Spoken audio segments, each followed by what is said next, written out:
So the next part of the chapter, second chapter, that is calculus. We will see what is calculus. Okay, calculus is branch of applied mathematics which is used to find the relation between the functions. Okay, it has two branches. You can classify it into two different types, that is differentiation and integration. Differentiation, as we do the subtraction, as we find the difference between the two quantities, in the same way we find the difference here between the relation of the function. Okay, but the function which we use here is a continuous function. I hope you have learned set, relation and function in maths, so you are well familiar with function. I don't think that I should explain it more because you are well familiar with the functions. Okay, there are different types of function: one function, one to many function, then continuous function, okay, exponential function, logarithm, etc. so on. I hope you know it. Now it has two different categories or types, that is differentiation and integration. So differentiation is similar to that of subtraction. Okay, to find the difference between the two, to find the difference between two functions, between the relation of the two functions, given function. Then next is integration. It is nothing but just like addition, how we add, how we do the summation of the series. Okay, in the same way we integrate here in continuous function. Now see here, I had given one example. There is an example that we have to subtract a 3x from 5x, and we can do it very easily because both have same variable x and x. So if we subtract 3x from 5, that is 5x minus 3x, we get an answer 2x. But can we subtract a 3x from 5y? No, because they do not have any relation. Because they do not have any relation. Okay, so if there is a relation between x and y, okay, such that x is a function of y, x is function of y, okay, such that, see, y changes as x changes. See here, sorry, y is function of x. By mistakenly I have written x is function of y. Y is function of x. So y depends upon x. Y depends upon x. As the value of x changes, y will change. For example, see, if I write y equal to 3x plus 2. So what is f of x? F of x is 3x plus 2. So if the value of x changes, if x equal to 1, then value of y will be 5. If x equal to 2, then value of y will be 8. If x equal to 3, then value of y will be 11. So as x changes, y also changes.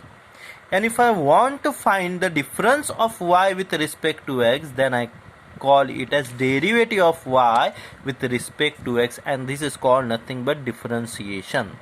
Okay, what is differentiation? It is a difference of y with respect to x. What is difference of y with respect to x? So that is called as derivative of y with respect to x. That is called as differentiation of y with respect to x. It is also denoted by f dash of x. So we can find this with help of the limit. Okay, so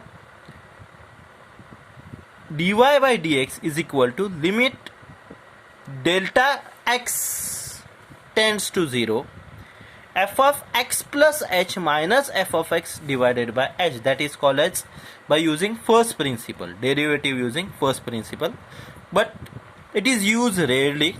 Instead of that, we make a use of the list of the formulas which we have, and we find the derivatives, we find the difference between y and x, that is derivative of y with respect to x, with help of this formula. So we have the list of formulas. Few of them I have listed here. So let us see one by one. So what is first formula? D by dx of x, that is derivative of x, k with respect to x. D by dx of x. Okay, so d by dx of k is nothing but derivative of k with respect to x. D by dx of k is nothing but derivative of k with respect to x, where k is a constant. Where k is a constant is always 0.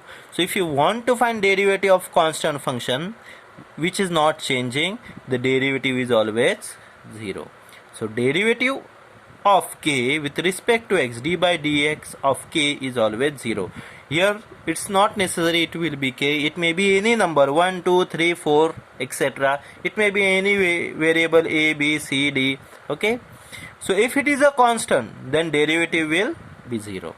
Derivative of x with respect to x is always 1. Derivative of x with respect to x is always 1.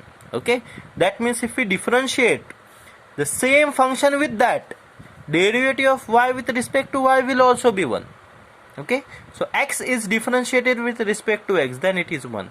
Y is differentiated with respect to y, then it is 1. So if the same function is differentiated with the same function, then we say that the derivative is always 1.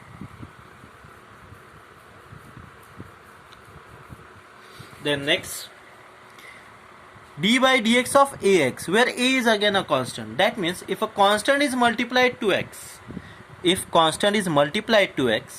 then the derivative is equal to constant, because d by dx of x is 1. So d by dx of ax is equal to a. D by dx of ax is equal to a. Then next is d by dx of x raised to n, where n is any integer. Okay, where n is any integer, that means there is n is a power of x, x raised to 2, x raised to 3, x raised to 4, so on. Then we get n, x raised to n minus 1.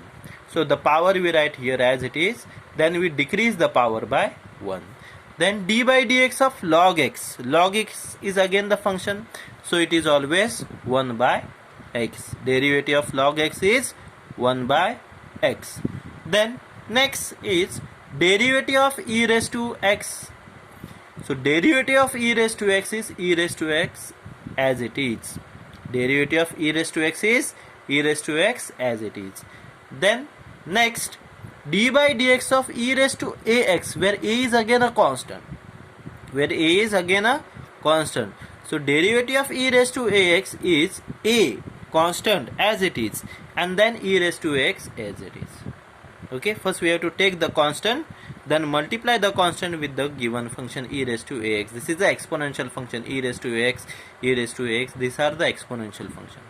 Then next, see, there is a difference between e raised to ax and a raised to x. Okay, so derivative of a raised to x, d by dx of a raised to x is a raised to x as it is, log of a into log of a. E raised to x into log of a. A raised to ax into log of a. Then these are the derivatives of trigonometric function, trigonometric ratios, sine, cos, tan. These are trigonometric ratios, and what are the derivative of those trigonometric ratios? So d by dx of sin x is cos x. If there is sin x, then we get cos x. So derivative of sin x is cos x. These are very, very important and you should know it. D by dx of cos x is minus sin x. D by dx of cos x is minus sin x.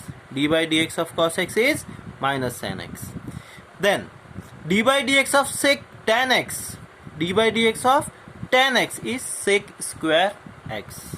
D by dx of tan x is sec square x.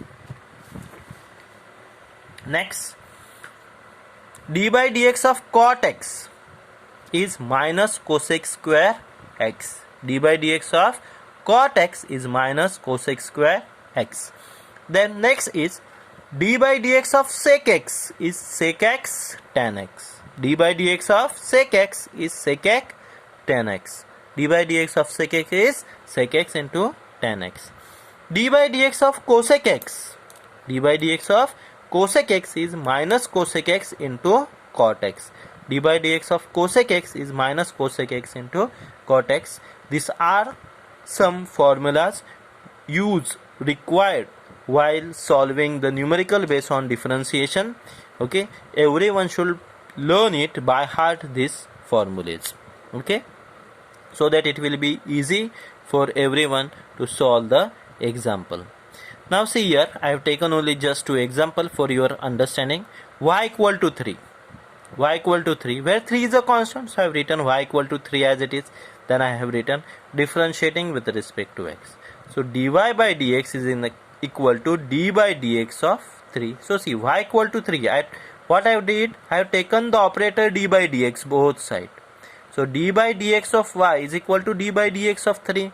So d by dx of y is dy by dx, and here d by dx of 3. As we have what, derivative of constant is 0 and 3 is constant, so derivative of 3 is 0. Next example, see, y equal to minus 10. Y equal to minus 10, minus 10 is again constant, so I have written y equal to minus 10. Then I have written differentiating with respect to x.